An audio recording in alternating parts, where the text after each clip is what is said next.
दोस्तों, मध्य पूर्व में इजराइल और ईरान के मध्य संघर्ष की शुरुआत हो चुकी है और इजराइल ने यह आरोप लगाया है कि ईरान जो है वह परमाणु हथियार बना रहा था, जिससे इजराइल के अस्तित्व पर संकट था। ऐसे में भारतीय विदेश नीति के समक्ष एक दुविधा उत्पन्न हुई है।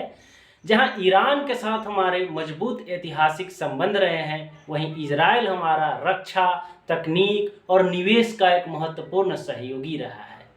बात करें भारतीय विदेश नीति की दुविधाओं की, तो ईरान जो करोड़ों शिया मुस्लिम आबादी का देश है, भारत में भी करोड़ों शिया मुस्लिम आबादी वाले लोग रहते हैं। दूसरी ओर हम यह देख सकते हैं कि ऊर्जा संसाधनों का एक महत्वपूर्ण स्रोत वह ईरान रहा है।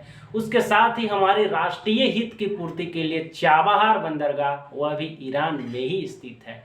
उसके साथ हम देखते हैं कि इस क्षेत्र से, जो मध्य पूर्व का क्षेत्र है, 90 लाख भारतीय रहते हैं जो भारत को रेमिटेंस भेजते हैं, जो विदेशी मुद्रा भंडार के समृद्धि में एक महत्वपूर्ण भूमिका निभाता है।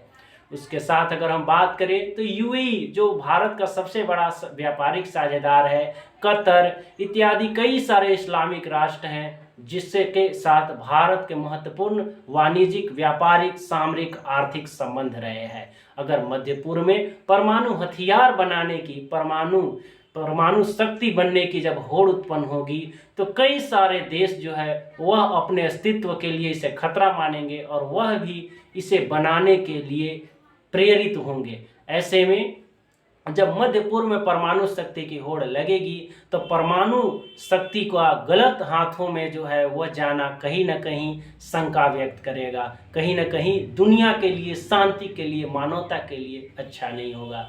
दूसरी ओर अगर हम इजराइल की बात करें, तो तमाम पश्चिमी देश, चाहे अमेरिका हो, ब्रिटेन हो, फ्रांस हो, जो भारत के महत्वपूर्ण साझेदार रहे हैं, दोस्त रहे हैं, आर्थिक, सामरिक, राजनीतिक, सांस्कृतिक तमाम तरह से साझेदार रहे हैं, दोस्त रहे हैं, वह इजराइल के समर्थन में है। और इसलिए हमारा रक्षा, हमारा तकनीक, तमाम जो निर्भरता है वह कहीं ना कहीं इन पश्चिमी देशों से भी रहा है। तो ऐसे में भारत का यह कदम कि न यह युद्ध का दौर है, न आतंकवाद का है, प्रधानमंत्री जी द्वारा कहा गया यह कदम स्वागत योग्य है। हमें शांति और कूटनीतिक विकल्प के रूप में ही समाधान खोजने होंगे और यह प्रयास करना होगा कि अपना राष्ट्रीय हित जो है वो महत्वपूर्ण हो और इस क्षेत्र में शांति बने रहे। क्योंकि इस मध्य पूर्व का क्षेत्र, इस पश्चिम एशिया का क्षेत्र में अगर शांति होगा, तो फिर दक्षिण एशिया और भारतीय उपमहाद्वीप में भी शांति होगा।